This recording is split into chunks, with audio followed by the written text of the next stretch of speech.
Bu, hari ini saya minta izin waktu Ibu untuk mewawancara karena ada tugas kami dari CGP, itu tentang pengambilan keputusan berdasarkan nilai-nilai kebajikan yang menyangkut tentang nilai etika dan rujukan moral. Baik Bu, boleh Bu perkenalkan dirinya Bu sebentar. Nama saya Doharni Komaria Tambunan SPG. Saya sebagai Kepala SD Negeri 085115 Kota Sibolga. Terima kasih Bu. Baik Bu, ada nih beberapa pertanyaan yang ingin saya sampaikan kepada Ibu. Yang pertama, bagaimana Ibu dapat mengidentifikasi kasus-kasus yang merupakan dilema etika atau rujukan moral? Baik, sebelumnya saya ucapkan terima kasih kepada Ibu Arifah selaku CGP. Saya senang sekali Ibu dapat terlibat dalam tugas ini. Sepengetahuan saya, dilema etika ini melibatkan dua pilihan secara benar dan dua-duanya benar, dan situlah kesulitan saya sebagai kepala sekolah untuk memilih di antara dua pilihan yang benar ini. Konsekuensi moral yang positif bagi seorang pemimpin, saya diberikan hak untuk memilih keputusan, dan apabila diberikan konsep dan menantang dalam memilih untuk dapat mengambil sebuah keputusan harus adil dan etis dan dapat diterima oleh semua orang. Saya rasa ya Bu. Itu kalau dua-duanya benar ya Bu ya. Kalau misalnya benar atau salah bagaimana Bu? Nah, kalau benar dan salah itu kan sudah jelas, yang satu salah, yang satu benar. Kita akan ditentukan oleh aturan yang ada. Jadi saya sebagai kepala sekolah tidak perlu memberatkan dan memusingkan diri. Saya harus tegas dengan keputusan yang sudah dilaksanakan dan yang sudah diterapkan, dan ini yang termasuk dalam rujukan moral itu.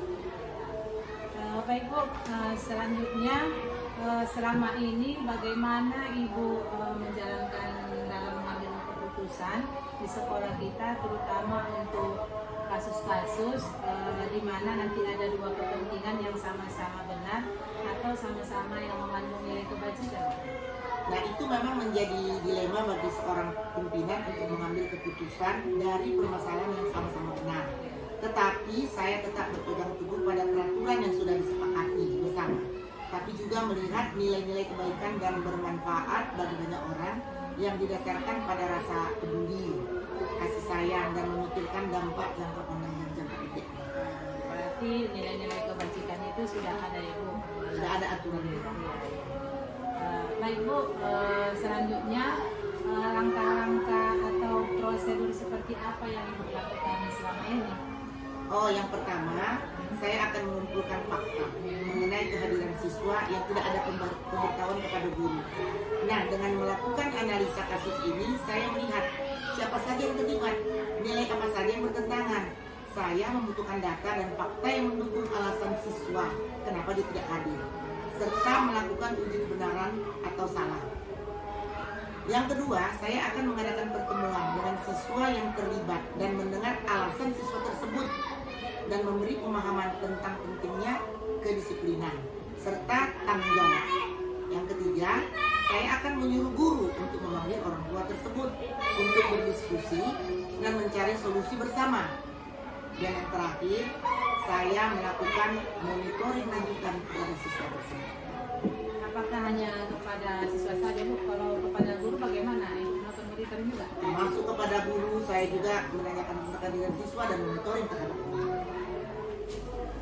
Selanjutnya Bu, hal-hal apa saja yang selama ini Ibu anggap efektif dalam pengambilan keputusan seperti kasus-kasus dilema etika tadi? Kalau itu saya anggap lebih efektif tentunya dengan melibatkan semua pihak terkait, yaitu siswa, guru, orang tua.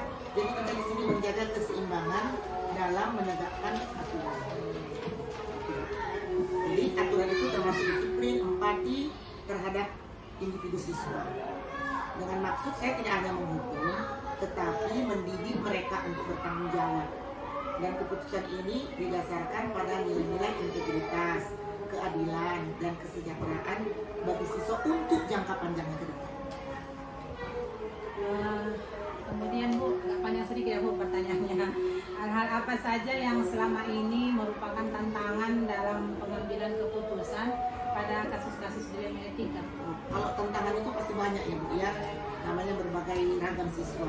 Sulit untuk menemukan yang adil dan efektif dalam mempertimbangkan segala dampak yang ada. Jadi kita harus berpikir dengan matang, jangan menurutkan emosi, jangan terpengaruh dengan arahan orang lain, dan menentukan tentang nilai-nilai kebenarannya.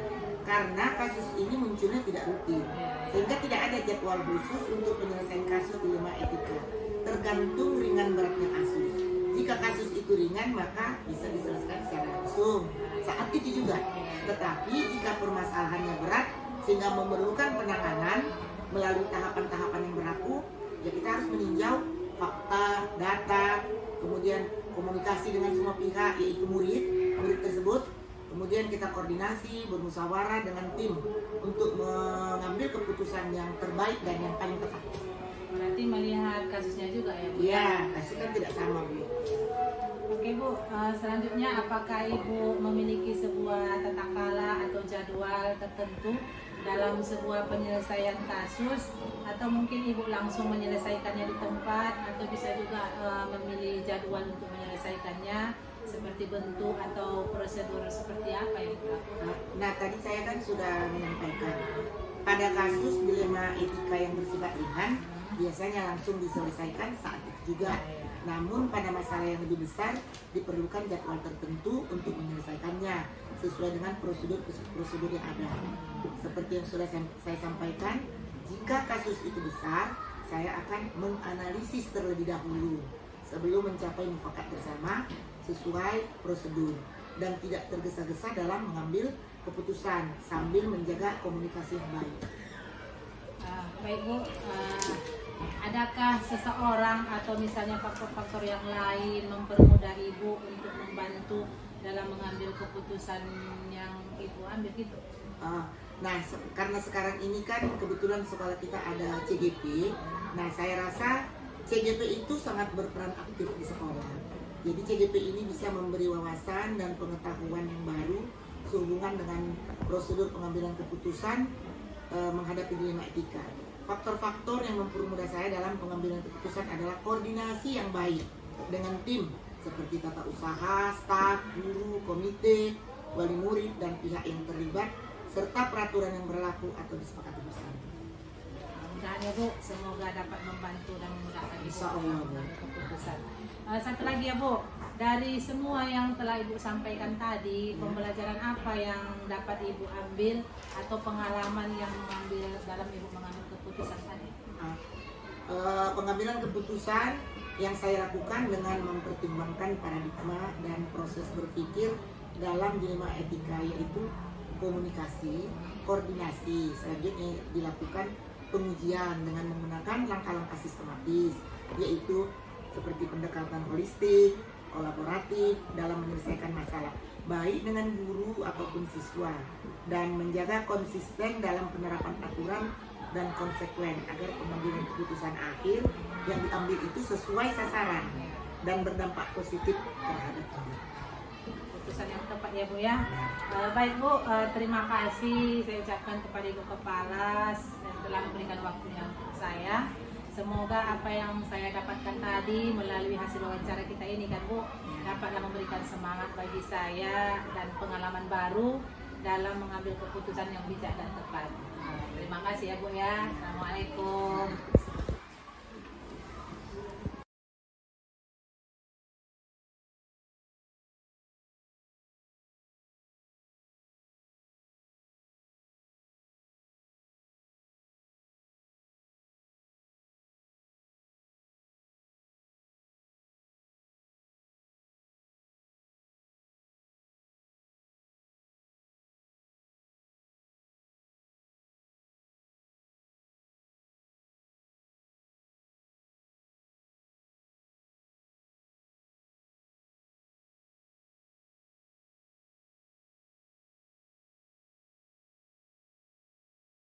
Assalamualaikum warahmatullahi wabarakatuh. Waalaikumsalam Bu Arita, apa kabar Bu Arita? Baik Bu, alhamdulillah. Begini Bu, saya mohon izin waktunya sebentar. Saya ingin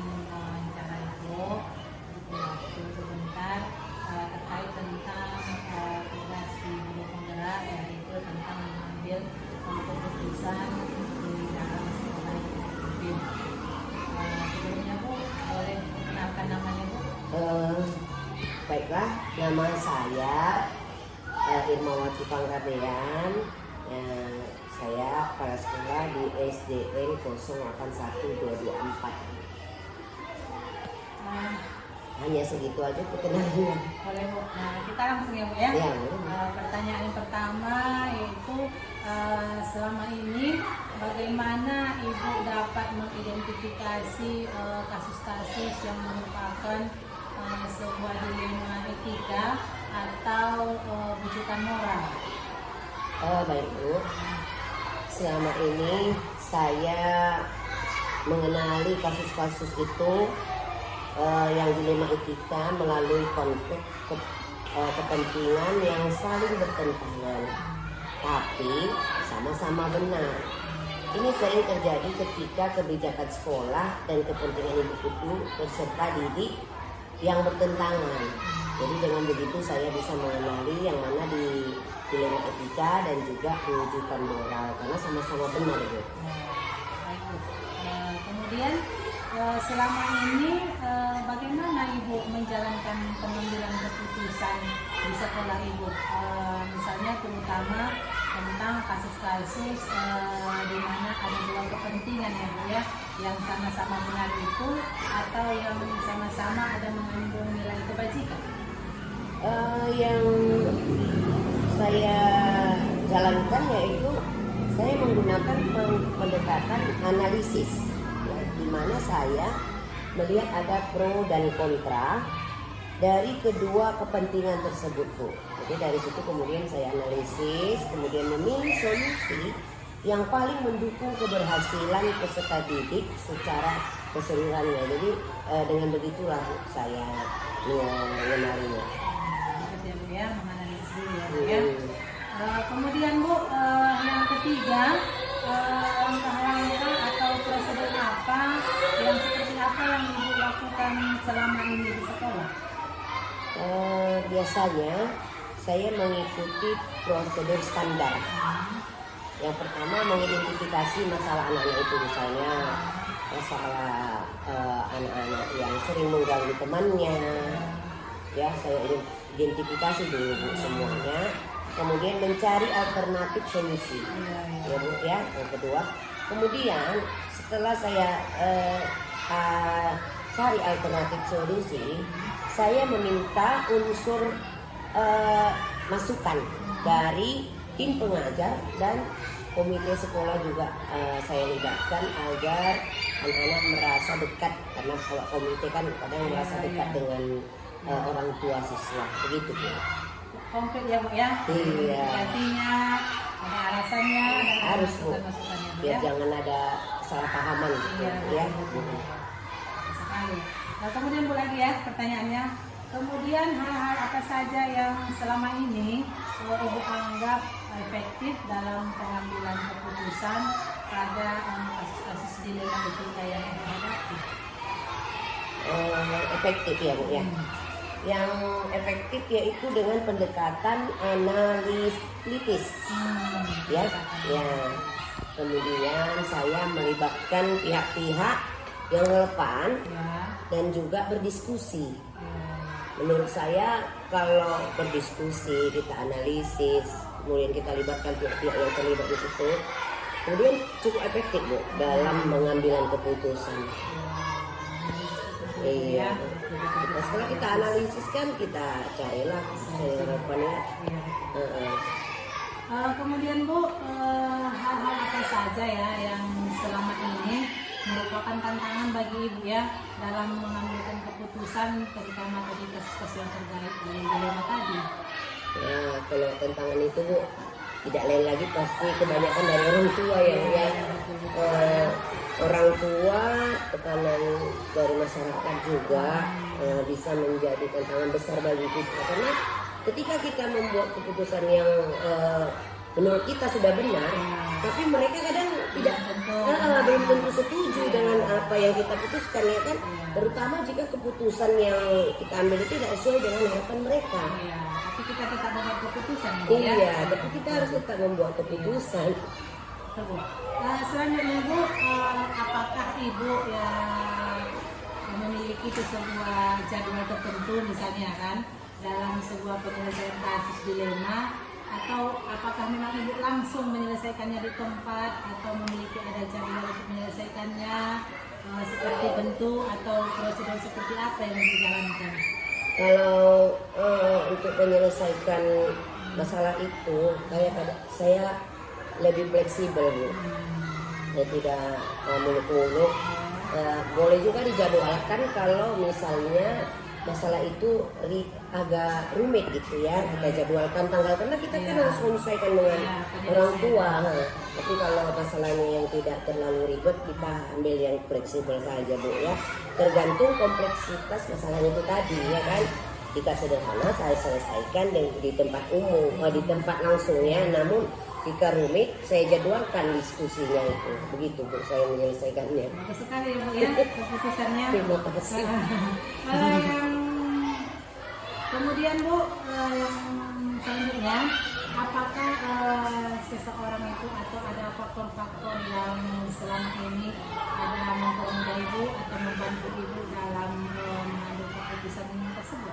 Ya, faktor-faktornya yang pertama itu saya memang harus lebih konsultasi lagi dengan guru-guru ya kan Bu, karena mereka lah yang membantu saya di sini. Dengan kita konsultasikan masalah itu, mudah-mudahan dengan pendapat yang banyak masalah itu dapat kita selesaikan dengan baik Bu. Kemudian pengalaman mereka juga sangat membantu saya, karena yang berhadapan langsung dengan siswa itu kan guru-guru. Jadi makanya saya harus berkomunikasi terus dengan mereka, menanya pengalaman mereka, bagaimana masalahnya, kita analisis, identifikasi supaya cepat selesai. Begitu saya caranya. Sekali ya Bu, faktor-faktor Iya, guru paling utama. Berarti mungkin keputusan kita belum bisa Belum bisa Bu, nggak bisa kita putuskan sendiri itu. betul. Harus ada kolaborasi yang baik. Kepala sekolah. Iya. Oke lah Bu, yang terakhir ya satu lagi, dari semua yang telah Ibu sampaikan tadi, pembelajaran apa lah yang dapat Ibu petik dari pengalaman Ibu dalam keputusan ini? Saya pembelajaran yang saya dapatkan yaitu kita harus mempertimbangkan proses jangka panjangnya Bu. Jangka panjangnya dan terbaik untuk anak-anak, terbaik untuk kita, terbaik untuk guru-guru dan juga untuk sekolah ini supaya lebih berkembang lagi di masyarakat Bu. Begitu saya pengalaman supaya tidak ada yang dirugikan juga Bu,